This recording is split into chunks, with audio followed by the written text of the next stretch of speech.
Hello and welcome to the first ever Cat's Garden Club video. My name is Kat and I will be your host today.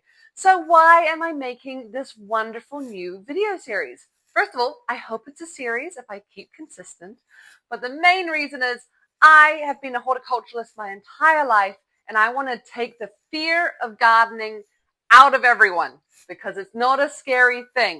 It's a lot easier than what people think. So I'm here to share my knowledge with you. Why am I qualified? I'm the owner of Kereru Gardens, which is a plant nursery located at 341 Oropi Rd, Tauranga, New Zealand. And I've been doing this my entire life. So I've been growing plants forever. I also have a degree in landscape architecture, so I know all about design. I even passed with honors because I'm such a brainy person. But here I am growing plants for a living because I enjoy that slow, calm life. But I want to help you design the perfect garden for you. Today's video is going to be the most important video I will ever make. Truly, I believe that. Because it's the 5 things you need to know before you come to the nursery and talk to me to pick out the best plants for your garden. So, let's crack into it. Number 1. Understand the space that you're trying to garden. What do I mean by that? Number 1, is it sunny or is it shady? Key thing, you'd be surprised how many people don't know this because what's happening in summer might be different to what's happening in winter. So, is it sunny? Is it shady? Are you living in a coastal environment or are you living in the mountains? You know, how warm are you getting? Do you get frosts? Do you get snow? These are all things you need to know before you do any planning at all. Ideally, for me, what would bring me the most amount of joy is if people have been living in their property for at least a year before they start really going down the dark hole of gardening and landscaping. Because that way you know exactly what the conditions of your space are like over all 4 seasons. Because what's happening in summer is going to be quite different to what's happening in winter. And if we want to give you the garden of your dreams, we want to make sure nothing's going to die on you because nothing is more sad than spending all your time and energy and money on plants just for them to die in winter because they weren't suited to your environment. So number 1, understand your space. Number 2, very similar to number 1, understand your soil. Now the reason I've said this slightly differently from number 1 because it's so important. Soil is the best, amazing, fantastic thing, but you might be fighting it if you're wanting a certain style of garden and your soil isn't providing that. Key thing, if you're living right next to the ocean, you got sandy soils, you have no topsoil, you might not get that beautiful, lush, kind of leafy garden that you thought you were going to have because grasses and Mullumbeckia and things like that are going to do so much better with your natural soil. Does this mean you can't have the style you want? No, not at all. You can definitely have that, but you might be putting a lot more work into your groundwork. Yeah, so you might be adding topsoil in, you might be adding compost, you might be doing a whole bunch of conditioning, focusing on your soil. Because without amazing soil, it's really difficult. Some areas you'll be, especially here in New Zealand, you might be like, I've got beautiful volcanic soil. Everything is just going to skyrocket away. That's actually a good thing and a challenging thing at the same time. So what the plant label might say, it gets to 2 meters. If you have fabulous soil, it might get to 3 meters in 2 years. Something to keep in mind for maintenance. Yeah? So know your soil and improve it if that's the goal you're going for. Key thing I find here, especially in the Bay of Plenty, is there's a lot of new subdivisions. If that's the case, they do have a tendency to just scrape up all that beautiful topsoil, send it away, leave you with this much topsoil. That makes it a challenge. So dig a hole, find out exactly what type of soil you have. And that way you know what the base is working from. Without the foundation, everything is just going to be a challenge. We're not here to fight Mother Nature. We're here to work with her because no matter what you do, Mother Nature is going to win. I say that with love, but she is a strong lady and I love her for it. But we work with her, not against her. Number 2, get to know your soil. Number 3, what are your goals and what's your style? Now, this is a key thing because I have lots of customers coming into the nursery, showing me a picture of their garden and saying, what would you do? There's lots of things I would do, but then I would be designing my garden, not yours. And you might absolutely hate all of my suggestions, which is totally fair. It's like fashion. It's all very unique to you. So you need to find out exactly what type of look you love. I am a sucker for a Pinterest board. Pinterest has been amazing.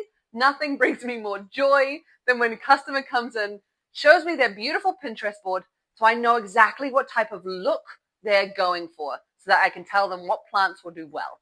Yeah? So, know your style. Is that cottage? Is it tropical? Is it edible? All of these are quite unique styles. Yeah? So once I know that as a person who's going to be selling you plants, it's going to make my life a lot easier. So another thing is, obviously, with your goals and style, you need to take into consideration how much maintenance you're willing to do. Because sometimes you can show these beautiful pictures on Instagram or Pinterest or wherever, and you're like, oh, that person is trimming those beautiful plants every 2 days. Is that something you're wanting to do? Or should we simplify the design so you still have the overall style, the overall feel, but with lower maintenance? So having realistic expectations about what you're going to be able to achieve in your garden over the long term as well is a huge, huge benefit. That's number 3. Know your goals and your style. Number 4. Number 4 is really, really important, and you'll be surprised how many people do not do this before visiting me at the plant nursery. Measure your area. I know it sounds really basic, but it's just so easy to kind of forget that and get all inspired. I definitely find that a lot with hedging and things like this, where they're like, oh, I've got a vague idea about how long it is, so I can go in and not worry about it. What your vague idea is and what reality is can be quite different. Yeah, the amount of customers who are like, oh, yeah, I think it's about from me to your hedge away. You don't know that for sure. It doesn't need to be down to the millimeter. If you're doing hard landscaping, and when I say hard landscaping, I'm thinking anything like concrete or decks or anything along these lines, yes, you need to be a lot more intentional and a lot more to the millimeter exact. Soft landscaping, and by soft landscaping, I mean plants, bark, garden beds, things like that, you can be a little bit more loosey-goosey. But ideally, at least to the meter makes my life a lot easier. Even if you're just pacing them out, it doesn't need to be with a ruler, as long as you've done that before turning up. Because that way I can say you've got a 10-meter long area, you wanted to put a hedge. If you're wanting the hedge quick, I'd plant 500 mil apart. Therefore, you're going to need around the 20 plant mark. You know, it just makes life a lot easier. Love simple math. You can definitely pajangle it a little bit, but at least we have that base point.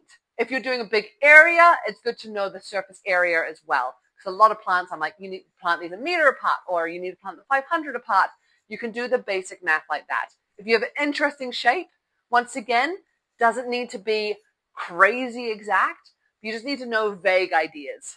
So that way you're not buying too many or too few plants. You're only going once on an amazing trip to the nursery, bang, swatch, done. You know what you're doing. You're also not overplanting. That's a key thing that people have a tendency to do. Because the plants look like this now, they will grow. And they'll grow faster than you think. So give them space. You know that by measuring your area, talking to the experts, we know how big these plants are going to grow. So we're going to tell you how far apart to plant them. And that way you'll know how many you need.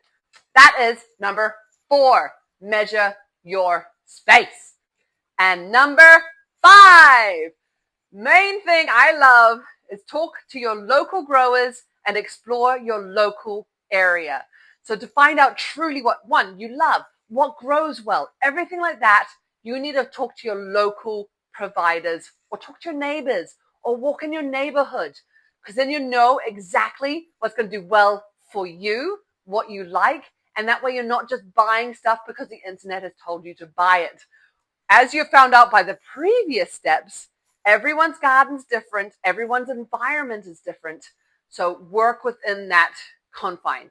So you're going to your neighbors, you love that one plant, it is thriving. You go to your local nursery, they've grown it in that local environment, it's going to thrive as well. Yeah.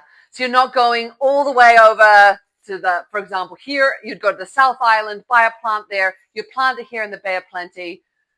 The humidity comes out, all the plants start suffering, and you're like, why? Why are they going backwards? What's going on? It's because you haven't gone to your local experts. So that's why I'm here. That's why wherever you live, you will have local people who grow plants, because we're everywhere and we're crazy and we're enthusiastic and we love to talk about plants. So utilize us. We're here to be used. So please do. So that's number 5. Talk to your local experts or your local people around you to find the best thing that's going to work for you in your area. Well, I hope that video is going to be useful for you. I really hope I can improve in the future. You guys have no idea how many takes I've taken. Turns out microphones don't always work. But welcome to Kat's Garden Club. I really hope I can create a resource for you guys to use so that when you're going plant shopping, you know what you're doing. You're armed with knowledge. And I'm here to make gardening way easier, way more affordable, and get people as obsessed with plants as I am. So thank you so much for watching. Let me know if there's any topics in particular you want me to talk about, because I will, and hopefully this carries on and it's an amazing thing for you guys and for me and for everyone and for the world. And yay, plants! I've been Kat. This is Kat's Garden Club. Bye!